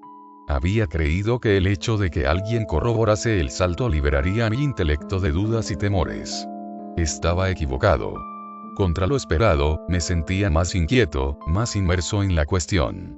Empecé por comunicar a Néstor que, si bien había ido a verlos con la finalidad específica de obtener de ellos la confirmación de mi salto, había cambiado de idea y no quería hablar más del asunto. Los dos se pusieron a hablar a la vez, de modo que la conversación se generalizó. Pablito sostenía que él no había sido consciente, Néstor gritaba que Pablito era un consentido y yo decía que no quería oír mencionar el salto ni una vez más. Por primera vez, me resultó absolutamente ostensible que los tres carecíamos de serenidad y de dominio de sí. Ninguno de nosotros estaba dispuesto a prestar toda su atención al otro, como lo hacían don Juan y don Genaro. Puesto que me era imposible mantener un orden mínimo en nuestro intercambio de opiniones, me sumí en mis propias cavilaciones. Siempre había pensado que el único de mis defectos que me había impedido entrar de lleno en el mundo de don Juan era mi insistencia en racionalizarlo todo. Pero la presencia de Pablito y de Néstor me acababa de dar una nueva visión de mí mismo. Otro de mis defectos era la timidez. Una vez apartado de los seguros rumbos del sentido común, me faltaba confianza en mí mismo y me dejaba intimidar por el terrible peso de aquello que tenía lugar ante mis ojos. Así consideré imposible creer que yo había saltado al vacío. Don Juan había afirmado en numerosas ocasiones que en la brujería todo consistía en una cuestión de percepción. Fieles a ese criterio, él y don Genaro habían montado un drama enorme, catártico, destinado a nuestro último encuentro en aquella cima arrasada. Cuando me hicieron expresar en palabras claras y audibles mi agradecimiento a cuantos alguna vez me habían ayudado, me embargó la alegría. En ese instante había captado toda mi atención, permitiendo a mi cuerpo percibir el único acto posible dentro de su marco de referencia: el salto al abismo. Ese salto era la realización práctica de mi percepción, no como hombre corriente, sino como brujo. Estaba tan absorto poniendo por escrito mis pensamientos que no advertí que Néstor y Pablito habían dejado de hablar y los tres me estaban mirando. Les expliqué que, para mí, no había modo de comprender qué había ocurrido en ese salto. No hay nada que comprender, dijo Néstor. Las cosas suceden y nadie puede decir cómo. Pregúntale a Benigno si quiere comprender. ¿Quieres comprender? Pregunté a Benigno en broma. Puedes estar seguro de ello, exclamó con voz de bajo profundo, haciendo reír a todos. Te complaces en afirmar que quieres entender, prosiguió Néstor. Como Pablito se complace en afirmar que no recuerda nada. Miró a Pablito y me guiñó un ojo. Pablito bajó la cabeza. Néstor me preguntó si algo me había llamado la atención en el talante de Pablito en el momento previo al salto. Tuve que admitir que no me había visto en situación de reparar en cosas tan sutiles como el talante de Pablito. Un guerrero debe advertirlo todo, dijo. Esa es su peculiaridad y, como decía el nahual, en ello radica su ventaja. Sonrió y fingió turbación, cubriéndose la cara con el sombrero. ¿Qué es lo que omití tomar en cuenta respecto del talante de Pablito? Le pregunté. Pablito había saltado antes de acercarse al abismo, respondió. No tenía que hacer nada. Lo mismo hubiera dado que se sentase en el borde en vez de arrojarse. ¿Qué quieres decir con eso? Pablito ya se estaba desintegrando, replicó. Es por eso que cree haber perdido el conocimiento. Pablito miente. Oculta algo. Pablito comenzó a hablar, dirigiéndose a mí. Murmuró algunas palabras ininteligibles. Luego se dio por vencido y se desplomó en la silla. Néstor también empezó a decir algo. Le hice callar. No estaba seguro de haber entendido correctamente. ¿Se estaba desintegrando el cuerpo de Pablito? Pregunté. Pasó un largo rato mirándome fijamente, sin decir palabra. Estaba sentado a mi derecha. En silencio, se fue a sentar al banco de enfrente. Debes tomar en serio lo que digo, sostuvo. No hay modo de hacer retroceder la rueda del tiempo hasta antes de ese salto. El nahual decía que es un honor y una satisfacción ser un guerrero, y que la fortuna del guerrero consiste en hacer lo que debe hacer. Te he comunicado impecablemente lo que presencié. Pablito se estaba desintegrando. Cuando corrieron hacia el borde del abismo, solo tú eras sólido. Pablito era como una nube. Él cree que estuvo a punto de caer de bruces, y tú crees que lo sostuviste por el brazo para ayudarle a llegar al borde. Ambos se equivocan, y yo no dudo que hubiese sido mejor para los dos que no lo recogieses. Me sentía más confundido que nunca. Le creía sincero en sus afirmaciones, pero recordaba tan solo haber cogido a Pablito por el brazo. ¿Qué hubiera sucedido de no intervenir yo? Inquirí. No puedo contestar a eso, replicó Néstor. Pero sé que cada uno de ustedes perjudicó la luminosidad del otro. En el momento en que le rodeaste el brazo, Pablito cobró cierta solidez, pero tú desperdiciaste tu precioso poder por nada. ¿Qué hiciste tú una vez que hubimos saltado? Pregunté a Néstor tras un largo silencio. Tan pronto como hubieron desaparecido, dijo, quedé con los nervios tan destrozados que no podía respirar, y también me desmayé. No sé cuánto tiempo permanecí inconsciente. Creo que fue tan solo un instante. Al recobrar el sentido miré a mi alrededor en busca de Genaro y del Nahual. Se habían ido. Corrí de un lado para otro por aquella cima, llamándoles hasta enronquecer. Entonces comprendí que estaba solo. Fui hasta el borde del precipicio en busca del signo con que la tierra indica que un guerrero no va a regresar, pero ya era demasiado tarde. En ese momento, tomé conciencia de que Genaro y el Nahual habían partido para siempre. No me había dado cuenta antes de que, tras haberse despedido de ustedes, mientras corrían hacia el vacío, se habían vuelto hacia mí y me habían dicho adiós con la mano. Encontrarme solo a esa hora, en aquel lugar desértico, era más de lo que podía soportar. De un solo golpe había perdido a todos los amigos que tenía en el mundo. Me senté y lloré. Y según iba sintiendo más y más pánico, iban aumentando en volumen mis chillidos. Grité el nombre de Genaro con toda voz. Para entonces todo estaba negro como boca de lobo. No alcanzaba a distinguir un solo accidente conocido. Sabía que como guerrero no tenía derecho alguno a ceder a mi aflicción. Para serenarme, comencé a aullar como un coyote, a la manera en que el Nahual me había enseñado a hacerlo. Al cabo de un rato de aullar me sentí mucho mejor. Tanto, que olvidé mi tristeza. Olvidé la existencia del mundo. Cuanto más aullaba, más fácil me resultaba percibir el calor y la protección de la tierra. Deben haber pasado horas. De pronto sentí un golpe en mi interior, detrás de la garganta, y el sonido de una campana en los oídos. Recordé lo que el Nahual había dicho a Eligio y a Benigno antes de que saltaran. Que esa sensación en la garganta se presentaba en el instante inmediatamente anterior a aquel en que uno se dispone a cambiar de velocidad, y que el sonido de la campana era el vehículo del que era posible valerse para lograr cualquier cosa que uno deseara. Lo que yo deseaba era ser un coyote. Me miré los brazos, apoyados en el suelo frente a mí. Habían cambiado de aspecto y semejaban los de un coyote. Vi piel de coyote en ellos y en mi pecho. Era un coyote. Ello me hizo tan feliz que lloré como debe llorar un coyote. Sentía mis dientes de coyote, mi hocico largo y puntiagudo y mi lengua. De algún modo, sabía que había muerto. Pero no me importaba. No me importaba haberme convertido en un coyote, ni estar muerto, ni estar vivo.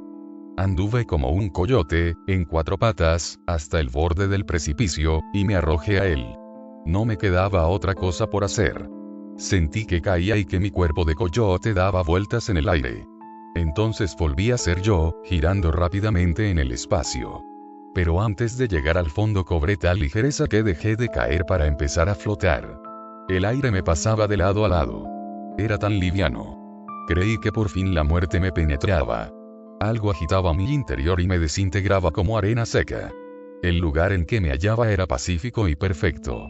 Por alguna razón sabía que estaba allí y, sin embargo, no estaba. Yo era nada. Eso es todo lo que puedo decir sobre ello. Luego, bruscamente, lo mismo que me había reducido a arena seca volvió a reunirme. Retorné a la vida y me encontré sentado en la cabaña de un viejo brujo mazateca. Me dijo que se llamaba Porfirio. Aseguró que estaba contento de verme y comenzó a enseñarme ciertas cosas referidas a plantas de las que Genaro nunca me había hablado. Me llevó al lugar en que se hacían las plantas y me mostró el molde de las plantas, especialmente las marcas de los moldes. Me explicó que si buscaba esas marcas en las plantas podría determinar para qué servían, aun cuando se tratase de una especie que nunca hubiese visto. Una vez seguro de que había aprendido a diferenciar las marcas, me despidió. Pero me invitó a volver a verle. En ese momento sentí un violento tirón y me desintegré, como antes. Me dividí en 1.000.000 de trozos. Luego fui nuevamente atraído hacia mí mismo y volví a ver a Porfirio. Después de todo, me había invitado. Sabía que podía ir a donde quisiera, pero escogí la cabaña de Porfirio porque era amable conmigo y me enseñaba. Además, no quería correr el riesgo de encontrarme con cosas horrorosas. Esa vez Porfirio me llevó a ver el molde de los animales. Allí vi mi propio nahual animal. Nos reconocimos a primera vista. Porfirio quedó encantado con nuestra amistad. También vi el nahual de Pablito y el tuyo, pero no quisieron hablar conmigo. Parecían tristes. No insistí en trabar conversación. No conocía las consecuencias del salto de ustedes. Yo me suponía muerto, pero mi nahual me dijo que no lo estaba. Y que ustedes dos también vivían. Le pregunté por Eligio, y mi nahual aseveró que se había marchado para siempre. Recordé que al presenciar el salto de Eligio y Benigno había oído al nahual dar instrucciones a Benigno en el sentido de no buscar visiones estrafalarias ni mundos fuera del propio. El nahual le aconsejó aprender tan solo acerca de su mundo porque al hacerlo así hallaría la única forma de poder adecuada a él. El nahual le indicó específicamente la conveniencia de permitir que sus trozos volasen lo más lejos posible, con la finalidad de restaurar su fuerza. Lo mismo hice yo. Pasé del tonal al nahual y viceversa 11 veces. Cada una de ellas, no obstante, era recibido por Porfirio, quien se encargaba de seguir instruyéndome. En cuanto mis fuerzas disminuían, me restablecía en el nahual. Hasta que, en una ocasión, las recobré hasta el punto de volver a hallarme sobre la tierra. Doña Soledad me dijo que Eligio no había saltado al abismo, acoté. Saltó con Benigno, dijo Néstor. Pregúntaselo. Te lo contará con su voz favorita. Me volví hacia Benigno y le pregunté. No tengas duda de que saltamos juntos. Replicó con voz de trompeta.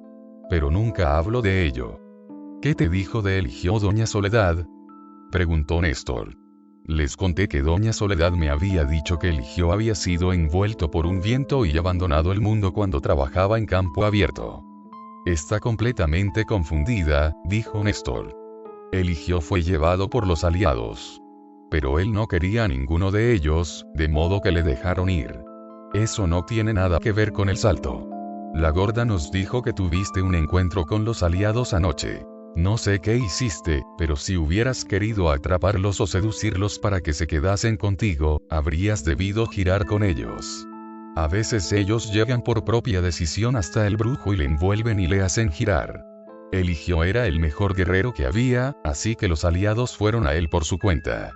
Si alguno de nosotros quisiera a los aliados, tendríamos que rogarles durante años. Aún así, dudo que accedieran a ayudarnos. Eligio tuvo que saltar como todo el mundo. Yo presencié su salto. Lo hizo en compañía de Benigno. Buena parte de lo que nos sucede como brujos depende de lo que haga nuestro compañero. Benigno está un poco trastornado porque su compañero no regresó. ¿No es así, Benigno? No lo dudes. Respondió Benigno con su voz predilecta. En ese momento sucumbí ante una gran curiosidad que había hecho presa de mí desde la primera vez que había oído hablar a Benigno. Le pregunté cómo hacía su voz tonante. Se volvió para mirarme. Se sentó tieso y se señaló la boca como si deseara que fijara mis ojos en ella. No lo sé. Tronó, me limito a abrir la boca y esta voz sale de ella. Contrajo los músculos de la frente, curvó los labios y produjo un profundo sonido. Vi entonces que tenía poderosos músculos en las sienes, responsables del singular contorno de su cabeza. No era su peinado lo que había cambiado, sino el conjunto de la porción frontal superior de su cráneo. Genaro le legó sus sonidos, me aclaró Néstor. Espera a que se tire un pedo. Intuí que Benigno se estaba preparando para demostrar sus habilidades. Espera, Benigno dije, no es necesario. Oh, mierda. Exclamó Benigno decepcionado. Reservaba el mejor para ti. Pablito y Néstor rompieron a reír con tal fuerza que hasta Benigno se unió a ellos. Cuéntame qué más le sucedió a Eligio, pedí a Néstor cuando se hubieron calmado. Cuando Eligio y Benigno saltaron, replicó Néstor, el nahual me hizo ir a toda prisa hasta el borde del abismo para ver el signo con que la tierra indica que se han arrojado guerreros al vacío. Si se aprecia algo semejante a una nube, a una ligera ráfaga, es porque el tiempo del guerrero sobre la tierra aún no ha tocado a su fin. El día en que Eligio y Benigno saltaron sentí una corriente de aire procedente del lado del cual lo había hecho Benigno y comprendí que su tiempo no había expirado. pero en el lado de Eligio no hubo sino silencio. ¿Qué crees que le ocurrió a Eligio? ¿Murió? Los tres me miraron. Estuvieron inmóviles un momento. Néstor se rascó las sienes con ambas manos.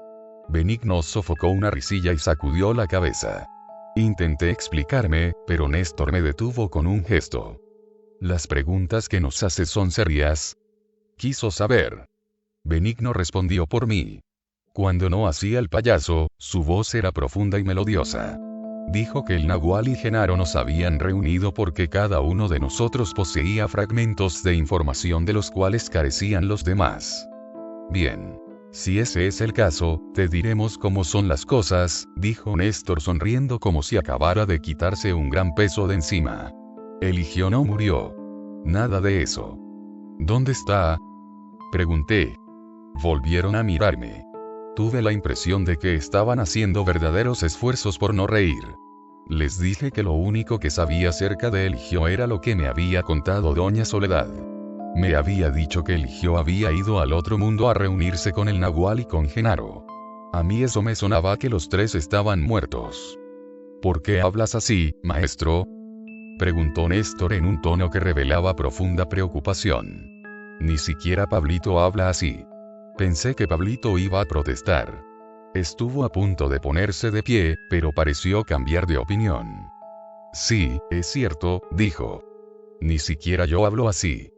Bueno, si Eligio no murió, ¿dónde está? Pregunté. Soledad ya te lo ha dicho, respondió Néstor suavemente. Eligio fue a reunirse con el Nahual y con Genaro. Consideré conveniente no hacer más preguntas. No quiero decir con ello que mis indagaciones fuesen agresivas, sino que ellos siempre las tomaban como tales. Además, sospechaba que no sabían mucho más que yo. De pronto, Néstor se puso de pie y empezó a andar de un lado para otro delante de mí. Finalmente, me apartó de la mesa cogiéndome por las axilas. No quería que escribiera. Me preguntó si era cierto que me había desmayado como Pablito en el momento del salto y no recordaba nada.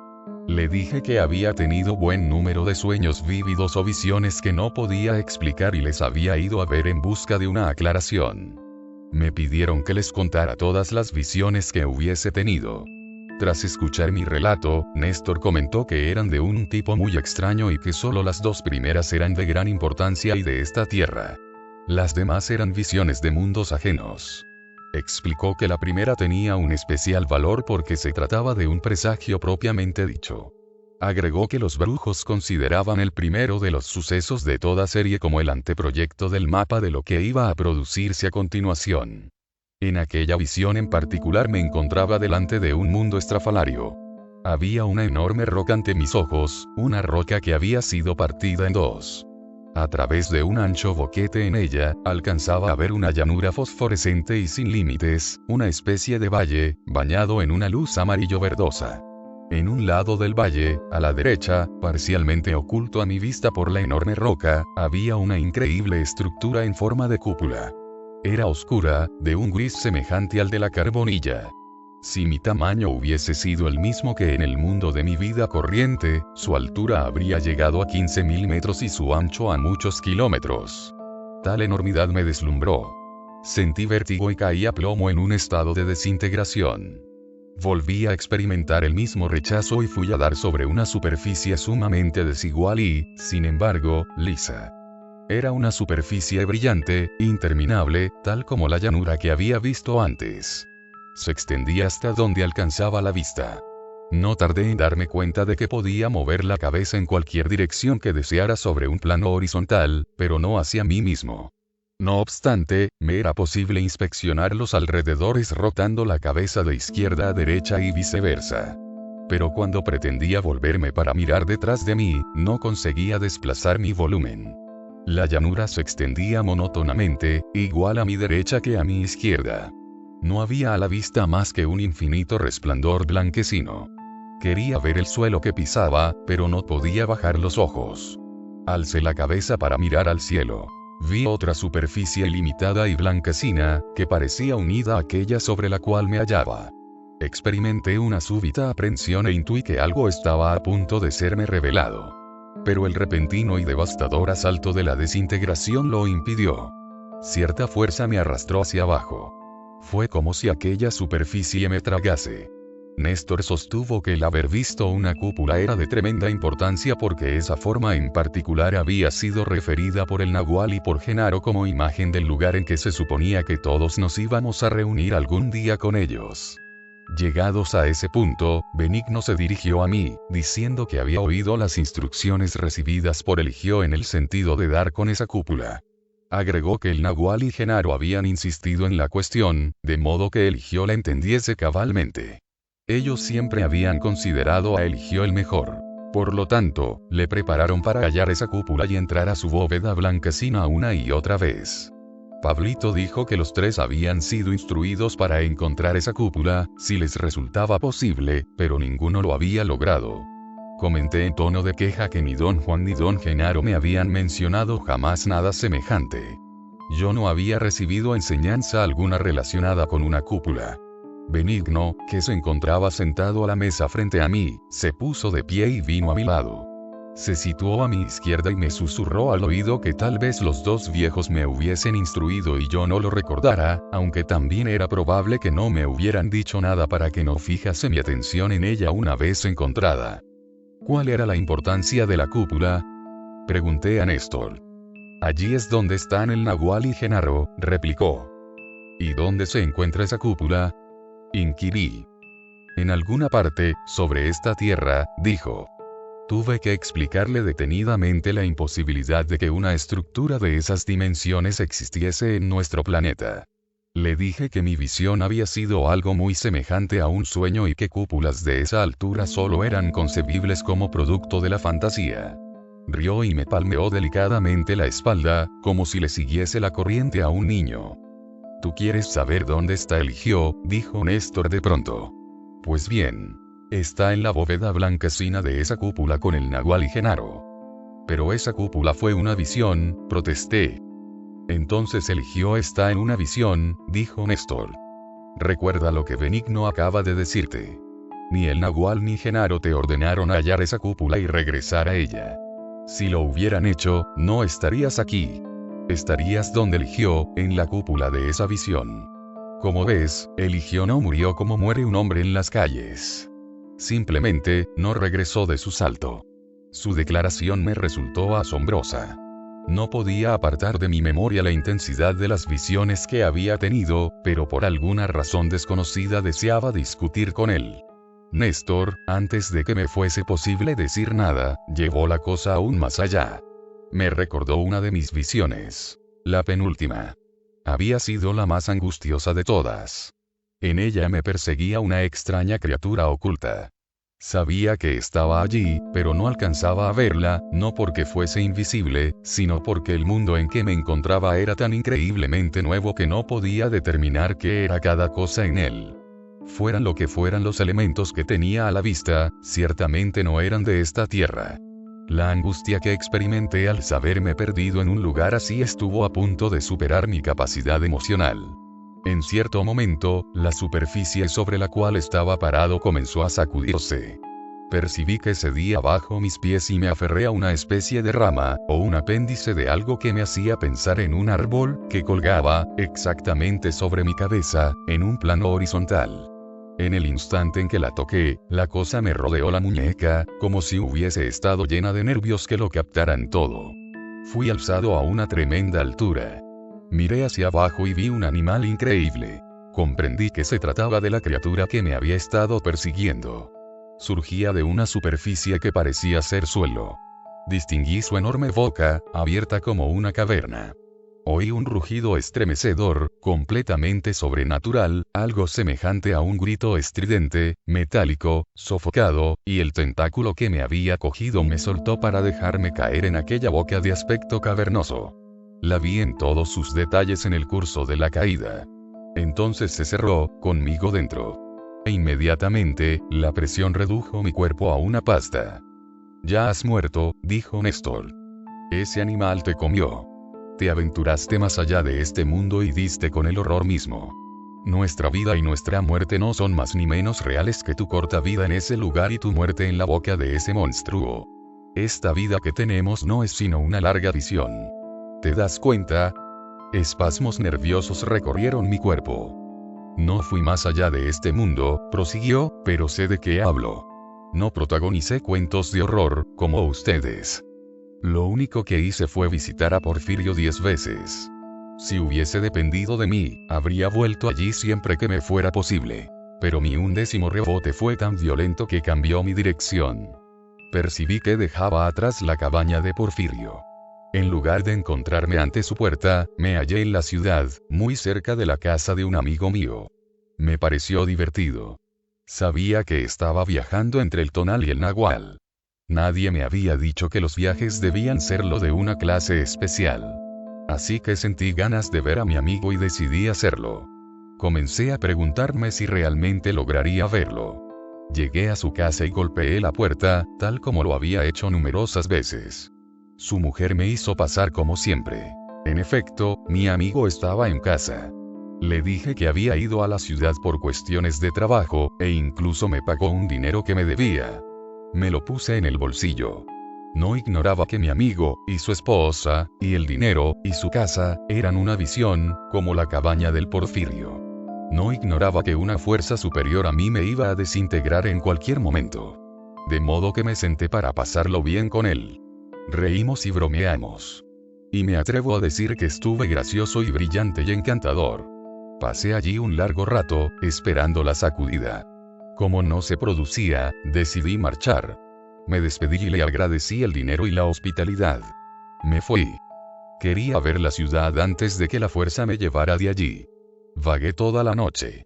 Recorrí el camino que llevaba a las colinas que dominaban la ciudad. En el momento en que el sol se alzó, caí en la cuenta de algo cuya realidad me golpeó como un rayo. Estaba de regreso en el mundo y la fuerza que me iba a desintegrar se había disipado y me permitía quedarme. Iba a ver mi maravillosa tierra natal por mucho tiempo. ¡Qué gran alegría, maestro! No obstante, no podría decir que la amistad de Porfirio no me haya agradado. Ambas visiones tienen un mismo valor, pero yo prefiero la de mi forma y mi tierra. Tal vez ello se deba a mi tendencia a la comodidad. Néstor calló y todos me miraron. Me sentí amenazado como nunca lo había estado. Una parte de mí experimentaba un temor reverencial por lo que había dicho. Otra deseaba enfrentarse a él. Comencé una discusión sin sentido alguno. Ese absurdo estado de ánimo me duró poco. Entonces tomé conciencia de que Benigno me observaba con expresión vil. Unía los ojos fijos en mi pecho. Algo espantoso empezó de pronto a pesar sobre mi corazón. El sudor me corría por el rostro como si tuviese una estufa delante de mí. Los oídos me zumbaban. La gorda se acercó a mí en ese preciso momento. Su presencia era completamente inesperada para mí. Estoy seguro de que también lo era para los Genaros. Dejaron de lado lo que estaban haciendo para mirarla. Pablito fue el primero en sobreponerse a la sorpresa. ¿Por qué tienes que entrar así?, preguntó en tono plañidero. ¿Estabas escuchando en la otra habitación, no? Ella afirmó que había permanecido en la casa tan solo unos minutos y luego había salido a la cocina. Y la razón por la que se había quedado en silencio nada tenía que ver con el fisgoneo. Su actitud obedecía a un deseo de ejercitar su capacidad para pasar inadvertida. Su presencia había dado lugar a una extraña tregua. Quise volver a seguir el curso de las revelaciones de Néstor. Pero, antes de que me fuera posible decir nada, la gorda aclaró que las hermanitas estaban en camino a la casa y traspondrían el umbral en cualquier momento. Los Genaros se pusieron de pie a la vez, como si hubieran sido levantados por una misma cuerda. Pablito cargó con su silla a la espalda. «Vamos a caminar en la oscuridad, maestro», me dijo Pablito. La gorda aseveró, en tono imperativo, que yo no podía ir con ellos porque no había terminado de decirme todo lo que el Nagual le había encargado comunicarme. Pablito se volvió hacia mí y me guiñó un ojo. «Te lo he dicho», dijo. «Son brujas tiránicas, tenebrosas. Espero sinceramente que tú no seas así, maestro». Néstor y Benigno se despidieron y me abrazaron. Pablito salió con su silla a hombros, como si fuese una mochila. Salieron por la puerta trasera. Unos pocos segundos más tarde, un golpe horriblemente fuerte en la puerta delantera hizo que la gorda y yo nos pusiéramos de pie de un salto. Pablito volvió a entrar, cargando su silla. Pensaste que no me iba a despedir, ¿verdad? Comentó, y se alejó riendo.